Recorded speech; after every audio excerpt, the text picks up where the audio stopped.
읽겠습니다.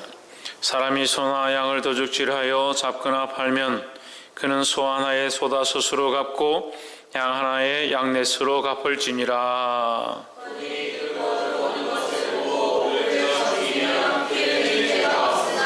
해돋은 후이면 피 흘린 죄가 있으리라.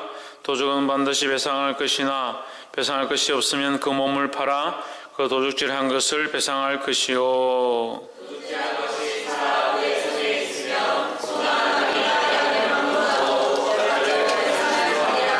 사람이 밭에서나 포도원에서 먹이다가 그 짐승을 놓아서 남의 밭에서 먹게 하면 자기 밭에 제일 좋은 것과 자기 포도원에 제일 좋은 것으로 배상할지니라.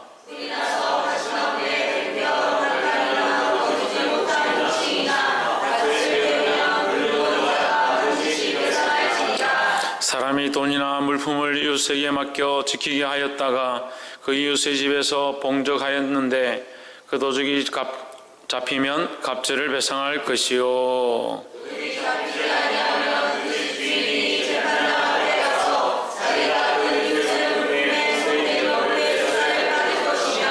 어떠한 과실에든지 소에든지 나귀에든지 양에든지 의복에든지 또는 아무 이런 물건에든지 그것에 대하여 혹이 이르기를 이것이 그것이라 하면 두 편이 재판장 앞에 나아갈 것이요 재판장이 죄 있다고 하는 자가 그 상대편에게 갑절을 배상할지니라. 사람이 나귀나 소나 양이나 다른 짐승을 이웃에게 맡겨 지키게 하였다가 죽거나 사거나 끌려가도 불가사함이 없으며 두 사람 사이에 맡은 자가 이웃의 것에 손을 대지 아니하였다고 여호와를 맹세할 것이요 그 임자는 그대로 믿을 것이며 그 사람은 배상하지 아니하려니와. 만일 자기에게서 돈 받았으면 그 임자에게 배상할 것이요 만일 지켰으면 그것을 가져다가 증거할 것이요 그 지킨 것에 대하여 배상하지 않을지니라. 만일 이웃에게 빌려온 것이 그 임자가 함께 있지 아니할 때에 사망하거나 죽으면 반드시 배상하려니와. 그 임자가 그것과 함께 하였으면 배상하지 않을지며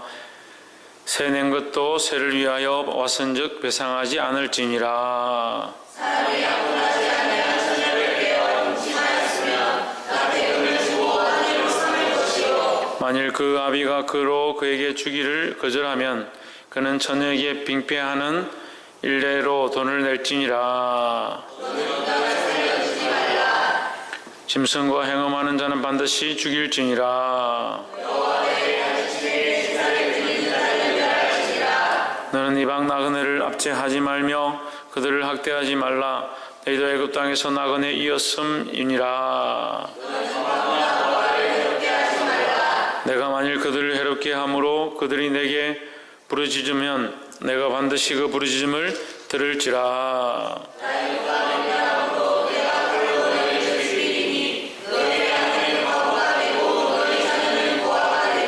내가 만일 너와 함께 한 나의 백성 중 가난한 자에게 돈을 구이거든 너는 그에게 체주같이 하지 말며 별일을 받지 말 것이며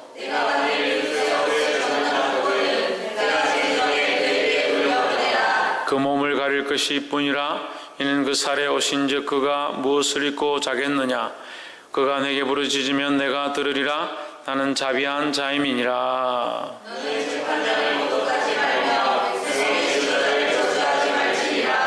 너는 너의 추수한 것과 너의 짜낸 접을 드리기에 더디게 말지며 너의 처음 난 아들들을 내게 줄지며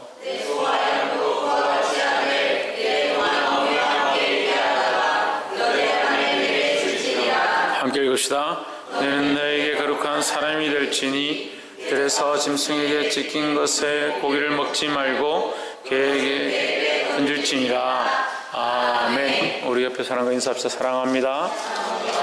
축복합니다. 할렐루야. 출애굽기 22장 말씀 우리가 함께 나누도록 하겠습니다. 앞에서 우리가 보았던 것과 같이 출애굽기 20장에서 하나님께서 우리에게 십계명을 주셨는데 그 십계명은 우리에게 특별하게 주신 규례들 중에서도 우리가 하나님과 사람들 앞에서 지켜야 될 법도다라는 것입니다. 그래서 그 중에서 하나님을 사랑하는 자들은 또한 하나님을 해야 되는데 하나님을 사랑하기 위해서 어떻게 지켜야 되는가 계명을 말씀하시고, 또 하나님을 사랑하는 자는 하나님을 사랑할 뿐만 아니라 그 사랑으로 이웃을 또한 사람을 사랑해야 된다라는 것을, 그래서 그것을 10가지 큰 계명으로 주신 것이 십계명이다. 그 뒤에 이제 십계명을 주시고 나서 그 뒤에 이제 백성들이 살아갈 때 실제적으로 그들의 삶 가운데서 하나님 앞에 구별되어진 삶, 하나님 원하시는 삶들을 살게 하기 위해서 율례와 규례를 허락하십니다. 그래서 그것을 법도라고 하죠. 하나님 주신 그 삶에서 실제로 그들이 다툼과 분쟁 가운데 결정하고 그들을 재판할 수 있는데 사용하도록 법규를 허락하십니다. 21장과 22장은 그 법규에 대해서 기록되어진 말씀이다 라는 거예요. 잘 들립니까? 네. 22장 1절, 사람이 소나 양을 도적질하여 잡거나 팔면 그는 소 하나에 소다수로 갚고 하나에 양 넷으로 갚을 지니라 했습니다. 이것은 어제도 말씀드렸던 것과 같이 배상의 원리, 대가 지불의 원리를 말하고 있습니다. 문제가 생기면 그것을 반드시 그 값을 지불해야 된다. 그것에 대한 배상을 해야 된다라는 것입니다. 물론 여기 나와 있는 소 한 마리에 소다스를 갚고 양 하나에 양 네 마리를 갚는다는 것은 우리가 생각하기에 배상의 원리와 다르지 않느냐 하지만 다 조건과 이유가 있는 겁니다.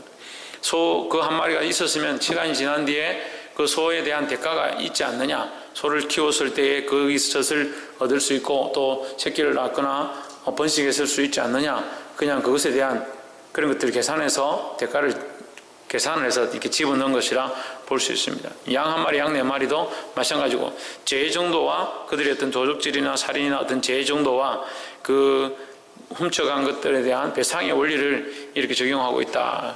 그래서 결국은 뭡니까? 대가 지불이다라는 사실을 우리가 볼 수 있는 거죠. 사절에 도둑질한 것이 살아 그 손에 있으면 소나 낙이나 양을 물어나고 갑절을 배상할지니라. 계속 배상하는 것에 대해서 얘기하고 있습니다. 그 부분에서 계속 얘기하다가 9절에 배상하는 부분들에 대해서 도적질하고 배상하고 도적질하고 배상하고에 대해서 얘기하는데, 특별히 9절에 보시면 어떠한 과실이든지 소이든지 낙이든지 양이든지 의복이든지 또는 아무 이런 물건이든지 그것에 대하여 혹이 이르기를 이것이 그것이라 하면 두 편이 재판장 앞에 나아갈 것이요, 이런 사람이 이게 내가 잃어버린 것이다 하고 저기 보관해서 준 사람은 이건 아니다, 원래 내 것이다 이렇게 해가 서로 다툼이 생긴다고 하면 결론은 누가 내리냐? 재판장이 내리는 거죠. 재판장 앞에 가서 재판장이 죄 있다고 하는 자가 그 상대편에게 갑절을 배상할지니라 했습니다. 그러니까 재판장이 결정하는 그것을 따르도록 한다는 거죠. 그래서 이것은 철저하게 하나님이 세우신 자에 대한 순종을 의미하는 거예요.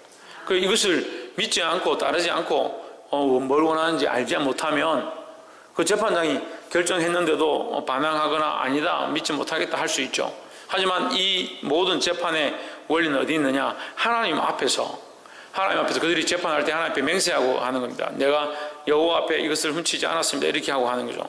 그러니까 누구를 신뢰하느냐? 하나님을 신뢰하는 겁니다. 하나님 신뢰하니까 하나님 세운 재판장을 신뢰할 수밖에 없다라는 거죠.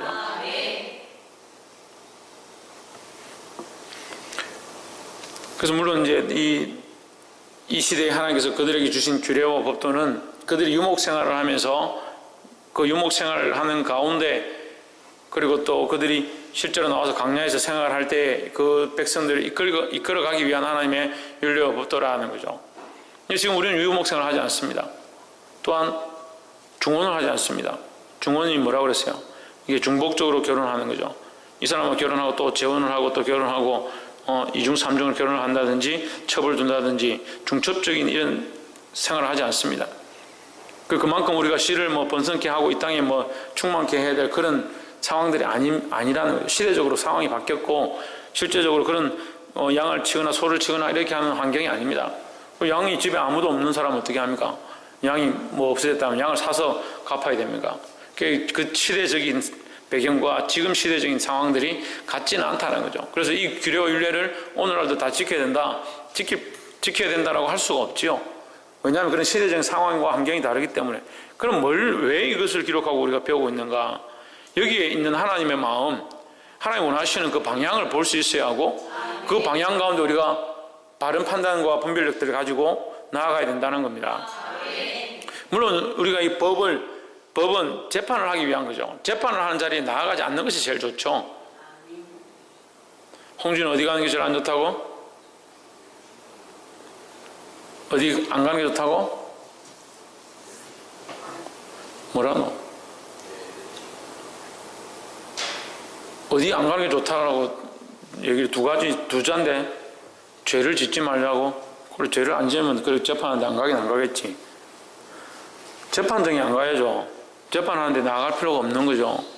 물론 죄를 안 지으면 재판정에 나아갈 필요가 없지만 죄를 지었을 때 그 법도대로 판결하기 위한 법문들이다는 거죠.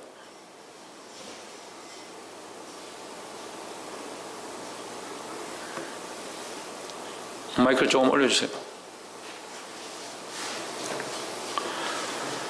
그래서 우리가 여기서 크게 세 가지를 나누기 원하는데, 첫 번째 16절에 사람이 정혼하지 아니한 처녀를 껴 동침하였으면 빙패를 들여 아내로 삼을 것이요.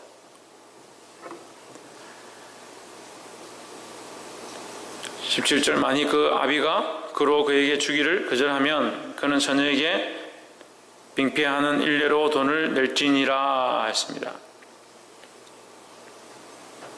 18절 너는 무당을 살려두지 말지니라. 19절 짐승과 행음하는 자는 반드시 죽일지니라. 20절 여호와 외에 다른 신에게 희생을 드리는 자는 멸할지니라 했습니다. 16절부터 20절까지 보면 우리가 몇 가지 이제 여기 16절에서 20절 여러 가지 그 사건의 형태가 나오는데 이것을 하나로 볼 수 있습니다. 하나님 앞에 무엇을 꺼내야 된다? 엄난한 것을 꺼내야 된다는 거죠. 하나님은 엄난한 것을 기뻐하지 않는다. 그러면 이 무당은 무슨 엄난함입니까? 영적인 엄난함이죠. 영적인 엄난함. 그리고 짐승과 행음하는 육체적인 엄난함을 얘기하는 겁니다. 16절 17절에 여인들과 간에 육체적으로 엄난한 것들을 또 말합니다. 이 결혼의 관습에서 엄난한 것들을 얘기하는 거예요. 결혼의 관습에서 엄난한 것, 짐승과 엄난한 것, 영적으로 엄난한 것, 그 다음에 20절에 정신적으로, 신앙적으로, 종교적으로 엄난한 것을 얘기하는 거예요. 그래서 엄난한 것을 하나님 기뻐하지 않는다라는 겁니다. 물론 이제 우리가 앞에서 나눈 것도 있고 하나님 앞에서 재판한다, 하나님 앞에서 거룩해야 된다라는 것이지만 결국 영육이 엄난하지 않아야 된다는 거예요. 그러니까 영육 가운데 엄난한 것들을 하나님 기뻐하지 않는다는 겁니다. 이 엄난은 뭐냐면 섞여 있다는 거예요. 섞여 있다. 내 아내를 사랑해, 한 사람을 사랑해야 되는데 이웃의 아내를 사랑한다. 이 계명에, 십계명에 위배되는 거죠. 나 하나님을 사랑하는데 하나님 외에 다른 신을 섬기는 거, 이게 섞여 있는 거죠. 사람을 사랑해야 되는데 짐승을 사랑한다. 이 섞여 있는 겁니다. 그래서 오늘 이 시대와 윤리와 이 가치관들이 혼탁해져 간다는 거예요. 하나님 사랑하고 영혼을 사랑하기도 바쁜데 먹고 살기 편안하니까 동물들 사랑하고, 이 동물들 사랑하는 게 지나칠 수도 있다는 거예요.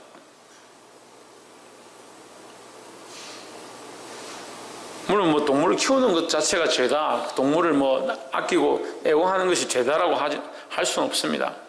하지만 우리가 더 우선적으로 바라봐야 될 것이 있습니다. 우리가 하나님을 향한 믿음이 가장 우선이 되어야 되고, 하나님과의 관계성이 가장 우선이 되어야 되고, 신앙과 믿음이 온전히 서서 그 마음으로 다른 영혼을 사랑하는 것이 더 우선이 되어야 되는데, 이게 엉뚱한 데 자꾸 섞여진다는 거예요.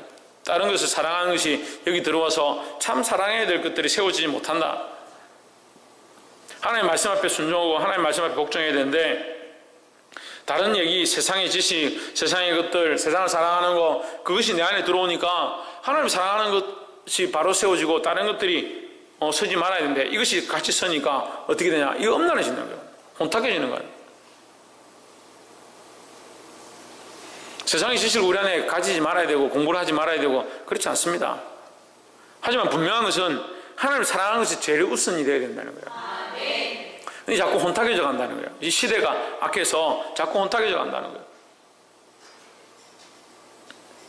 보게 되기를 주 이름으로 축원합니다. 그래서 드라마도 문제예요. 드라마를 이렇게 보면서 사람들이 자꾸 이상적인 것, 환상적인 것, 로망이라죠. 로망. 로망에 빠지고 나는 그거 참 좋다, 그렇게 하고 싶다. 이게 원래 세워야 될 것, 원래 세워야 될 바른 가정, 하나님이 기뻐하시는 가정의 모양, 이걸 잊어버리는 거예요. 내 삶은 현실은 왜 이러노?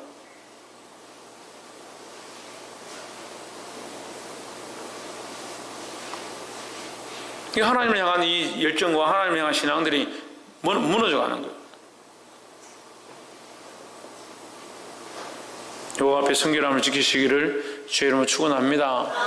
옆에서 한번 보십시오. 하나님 앞에서 성결합시다. 25절, 내가 만일 너와 함께한 나의 백성 중 가난한 자에게 돈을 꾸이거든 너는 그에게 체주같이 하지 말며 별일을 받지 말 것이며 내가 만일 이웃의 옷을 전당 잡거든 해가 지기 전에 그에게 돌려보내라. 27절, 그 몸을 가릴 것이 이뿐이라. 이는 그 살에 오신즉 그가 무엇을 입고 자겠느냐. 그가 내게 부르짖으면 내가 들으리니 나는 자비한 자임이니라 했습니다. 뭐합니까? 나는 자비한 자임입니다 했습니다. 누가 자비하다? 하나님께서 자비하신 분이시다. 하나님이 자비하신다는 말을 왜 우리 법도에 이 규례에 집어넣었느냐.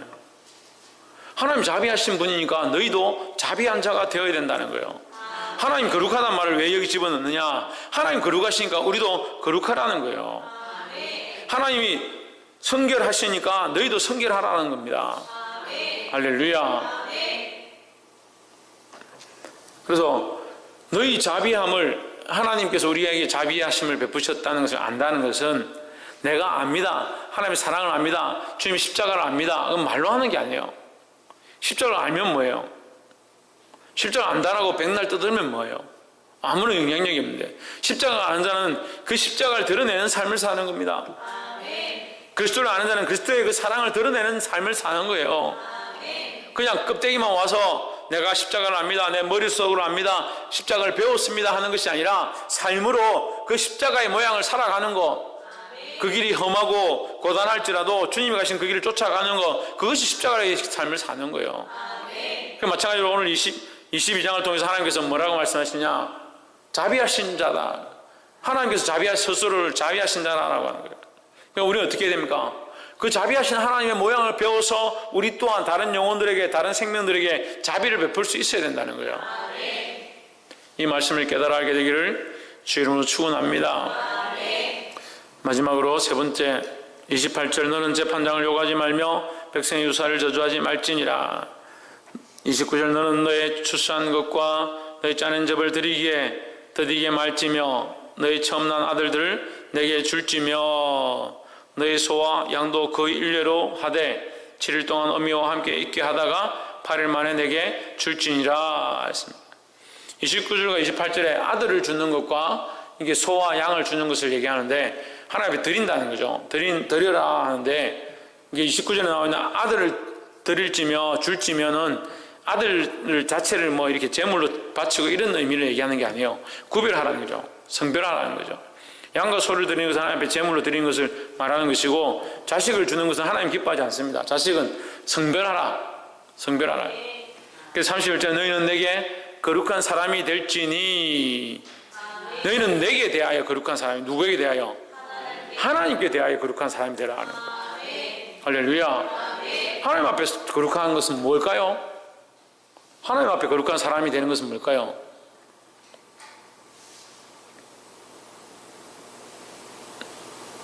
하나님 앞에 온 세상이 있습니다. 하나님 앞에 온 세상이 있습니다. 그럼 우리가 그 세상 속에 섞여 있으면서 세상과 똑같이 살면 거룩한 게 아니잖아요. 하나님의 백성답게 하나님 앞에 구별되어져서 이 세상에서 나와야 된다는 거예요. 그래서 이걸 뭐라고 하냐? 성별이라는 거예요. 성별. 하나님 우리에게 마지막으로 이 세 번째 우리가 함께 나누고자 하는 것은 하나님 우리에게 뭘 요청하신다? 성별된 삶을 요청하신다는 거예요. 성별은 거룩하게 구별된 것을 말합니다. 세상에 속해 있지만 세상에 속한 것이 아니고, 세상에 살고 있지만 세상에 뿌리를 내린 것이 아니라 하나님 안에 있어서 세상에 있지만 구별되어지고 하나님 원하신 거룩한 삶을 살아가는 모양들을 말하는 거예요. 할렐루야. 그래서 성별되지 않으면 이게 문제가 되는 거예요. 성별되지 않으니까 세상에 살면서 세상과 똑같은 가치관을 가지고 있는 겁니다. 결국 교회를 하지만 마지막에 바라는 것은 뭐냐? 퇴직금이고 월급이고 사례고 돈에 대해서 매어간다. 전에도 한 청년이 와서 자기 영혼이 살고 싶다고 해서 교회에 와서 봉사하고 충성을 하겠다고 해놓고 시간이 지나니까 떠나더라고요. 왜 떠나냐? 그 교회는 자기가 가면은 차비도 주고 한 달 동안 거기서 같이 봉사도 하고 그렇게 하면 이제 사례비를 준다는 거예요. 근데 우리는 그렇게 할 수 없다. 자기 영혼 사는 것을 어떻게 돈으로 값어치가 매길 수 있냐고요. 자기 영혼이 살아야 되는 그 문제가 어떻게 그 가치로 매길 수 있는 문제가 아니잖아요.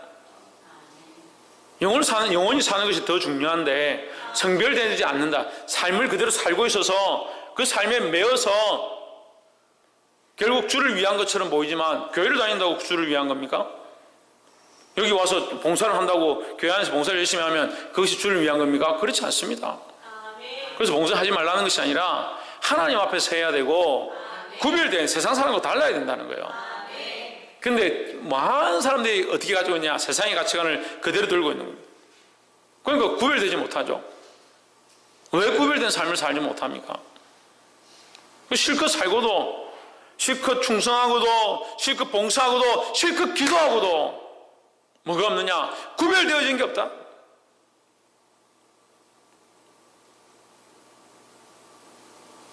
이런 다 이방 사람들이 하는 것이요. 믿음의 생활을 하는 것처럼 하나님 앞에 봉사와 충성을 다하는 것처럼 보이지만 집에 가면 똑같이 싸우고 똑같이 분내고 똑같이 짜증하고 정오하고 다툰다. 뭐가 빛이 되고 뭐가 소금이 되고 뭐가 생명을 살리겠냐. 소금으로 우리를 부르신 것은 생명을 살려라고, 썩지 않게 하라고 불렀는데 같이 나가서 싸우고 같이 부패된 일들을 하고 같이 인간적인 방법들을 쓰고, 그게 무슨 구별된 삶이냐는 거예요. 자기를 돌아봐야 합니다. 하나님 앞에서 내가 성별되어 있는가? 세상과 구별되어 있는가? 세상 사람과 다른가? 자기를 점검하시기를 주의 이름으로 축원합니다. 옆에서 한번 보십시오. 성별된 삶을 삽시다. 누구 앞에서? 하나님 앞에서. 그래서 너희는 그냥 거룩한 사람이 아니라 내게 하나님 앞에 하나님이 인정하는 하나님의 방향으로 와 있는, 하나님이 원하시는 생각들과 가치관으로 하나님이 향하고 있는, 하나님께로 나와 있는 거룩한 사람이다 하는 거예요. 그래서 들에서 짐승에게 찢긴 동물의 고기를 먹지 말고 헛된 것으로 먹지 마라. 이게 썩은 거, 죽은 거, 그거 취하지 말라는 거예요. 썩은 것과 죽은 것을 왜 취하지 말라고 하는 거예요? 예? 우리가 믿는 주님은 죽은 주님입니까? 살은 주님입니까? 살아계신 주님입니다. 십자가에서 우리를 위하여 죽으셨지만 살아나신 주님이십니다. 이걸 잘 기억해야 됩니다. 거꾸로 죽었다, 십자가에 돌아가신 예수님 그분밖에 없다 이렇게 잡고 있는 사람들, 그것도 문제예요. 예수님 죽으시고 부활하셨다라는 거예요. 죽은 고기와 소망이 없는 것, 썩어진 것, 세상에 썩을 것들을 쫓아가는 자가 아니다라는 거예요. 사단은 우리에게 이런 마음을 주는 겁니다. 고기면 되지, 먹고 살면 되지, 즐거우면 되지, 좋은 거 입으면 되지, 세상에 즐길 거 즐기면 되지, 기분 안 나쁘고 재밌고 좋으면 되지. 그 세상의 고기를, 죽은 것들을 찢겨서 쓸 수 없는 것들을 그걸 먹게 하는 거예요. 당장 먹기에는 배부르고 먹을 수 있죠. 그렇지만 뭐가 없습니까? 소망이 없습니다. 소망이. 영원한 소망이 없고 청결함이 없다라는 거예요. 우리에게는 그리스도의 피밖에 없습니다. 그래서 이것을 뭐라고 합니까? 예수님이 이것을 먹으면 나를 기념하라. 내 살이다. 내 살이다. 이것은 생명의 떡이다. 생명의 고기다는 거예요. 생명의 고기. 내 살을 찢은 내 생명의 고기를 네가 먹고 생명을 얻으라, 영생을 얻으라는 거예요. 할렐루야. 그래서 성별되는 세상에 썩고 죽은 고기들은 개에게 주고 버리고, 그래서 재물을 사랑하고 세상을 사랑하는 거 그거 버리라는 거, 그거 끊으라는 거예요. 명예를 사랑하고 내 욕심을 사랑하고 내 기분대로 하려고 하는 거 그거 끊으라는 거예요.